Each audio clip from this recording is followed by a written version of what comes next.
Hi, I'm Paul Anderstout.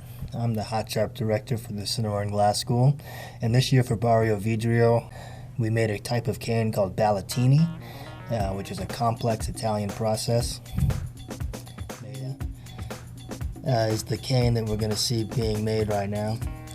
This is a double helix pattern cane, so there's 5 colors on the inside, and this is the colors on the inside the cane. So we first we pulled these cane. You don't see that part being done, but then these cane are stuck onto a post, as you see here.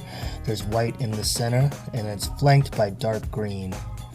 The green looks black because it's so dense, but it's actually dark green. Over those canes we drip molten glass at 2,000 degrees to case those canes, so that now the canes are going to be in the center surrounded by clear glass. Gotta cut it off, it's a little hot. Watch your fingers. You gotta get the mass nice and even, and sometimes there's some bare spots, so you add a little bit of extra. Make sure you fill in all the gaps. Once you get all the gaps filled in, you start shaping. And the goal is to start to twist those canes that were on the inside to create a double helix pattern. And here you can see that nicely. And we're going to continue that pattern all the way down. We're going to pull this thing out into a long cane, and that pattern that you just saw will be continued through the whole thing. Here we are stretching it out. We're stretching it longer and longer, and as we stretch, we twist. And we keep twisting. And we keep stretching. And as the glass gets thinner, it gets cool. So the cool area starts to set. The thick area, the thick mass back on the pipe is still pulling. And we keep twisting. We use rollers to help us twist. And if all goes well, when you're done, you end up with about 20-30 feet of nice double helix pattern cane called ballatini. That's what the Italians call it. Once the cane is cooled, we can break it into small sections, small usable sections. And those sections are what we use to make the pumpkins. So we'll chop the cane up into about 3-inch sections, heat it up on a hot plate. Hot glass will stick to other hot glass, but it won't stick to cold glass. So we heat up the cane, and then we take a couple of gathers on a blowpipe, and then roll the glass over the cane.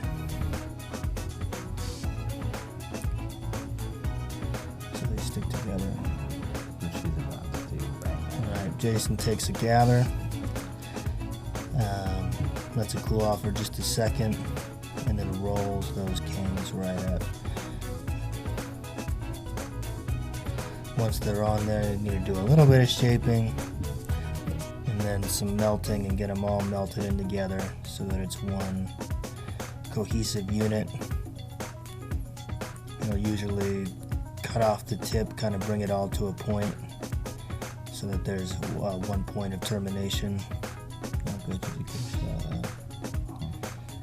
So you squeeze it down, you cut it off, and that way it looks like all the canes are just coming out of one point. And this is this is a pretty advanced technique and something the Italians developed, and it makes for a really good look. So we let the piece cool for a minute, take a good look, and then we take another gather. So on the second gather, that's all the glass we'll get, and we'll start shaping the pumpkin. First step is to get the glass centered and even, get the mass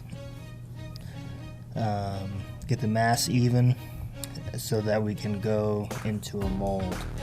And we use an optic mold to give the piece some ridges. Before you go into the mold, you've got to get the shape. Before you go into the mold, you have to get the shape of the mold. So you have a variety of tools to shape the glass, and then you get it really hot, come out, and you drop it in the mold.